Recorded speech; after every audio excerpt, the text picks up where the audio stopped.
Hi my friends, my name is Ryan Freeman and you are watching another collaboration video with Marco Reviews.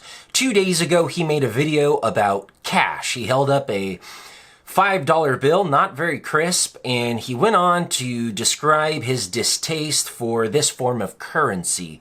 He said that in today's age, cash is obsolete, and in light of the pandemic that we are all currently going through, he said it's even more despicable because it allows viruses to transmit.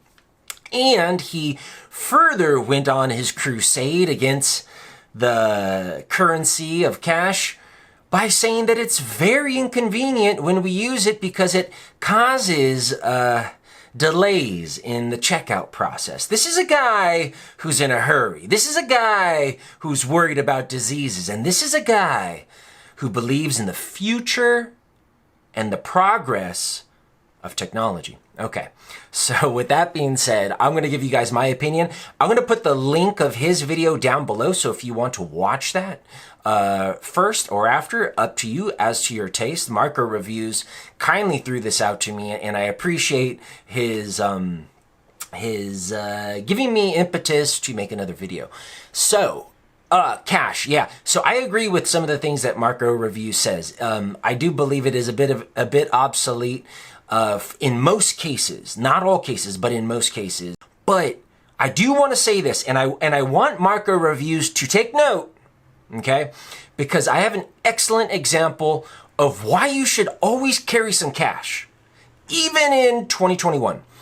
3 months ago, I was river rafting with my good friend, Michael O'Donnell, up near Sacramento with his son.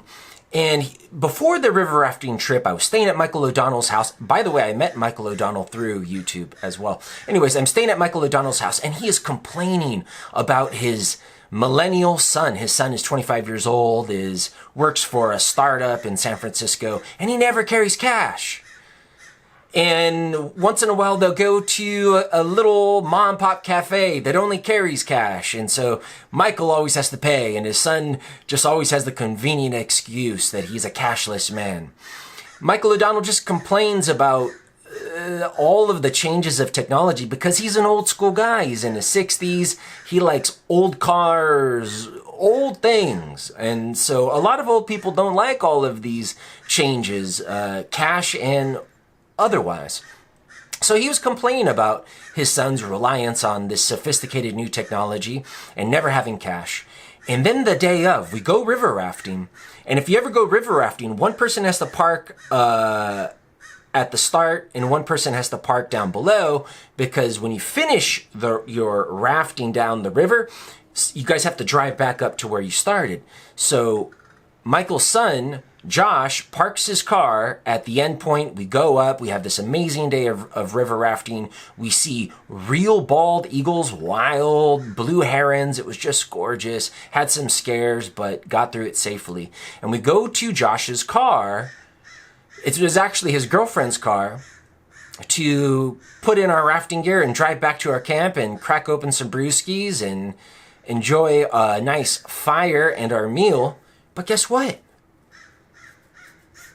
Josh had the key to the car, but he had forgot the fob. There's like this little electronic fob. I don't even know what fob stands for, but you need the key and this extra device to start a car. Whereas, 30 years ago, 20 years ago, all you needed was a key. So this was one example about how the new innovation for starting cars had created a bit of a problem. Now, this was Josh's girlfriend's car, so he had a bit of an excuse. He didn't know he needed the fob.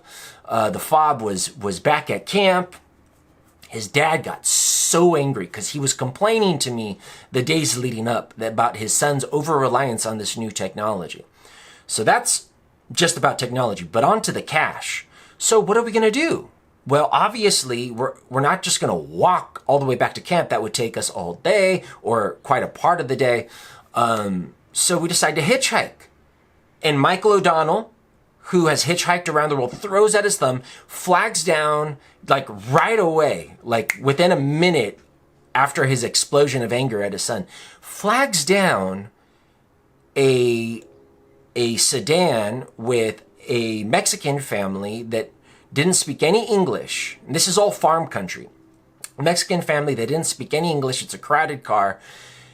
And Michael spoke in broken Spanish, "Can you take me up the highway?"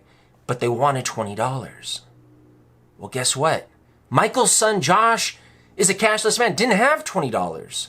And me, I used to always carry cash on me. I thought I should always have at least $100, $200 on me, just in case. But I had started to go cashless as well over the last couple of years, just for convenience sake. But not Michael. Michael held true to his principles that cash is important. You should always have some cash. He had that $20. He got that ride back to the camp and rescued us, stranded down the river, and we were able to crack open those brewskis around the fire. But if we didn't have that cash, if we had relied on cryptocurrencies or anything else like that, it would not have worked with this immigrant family that spoke no English that wanted that $20 for that ride. So that's what I want to say. Not that your points are wrong about the virus transmission, but I do think it is very important to keep some cash on you for emergency sake. All right, that's it for this. Thank you for watching. If you'd like to go tell Marco whether or not this was a good idea or not, go down below. Thank you, Marco. I appreciate, as always, our collaboration and your support, everyone out there. Bye-bye.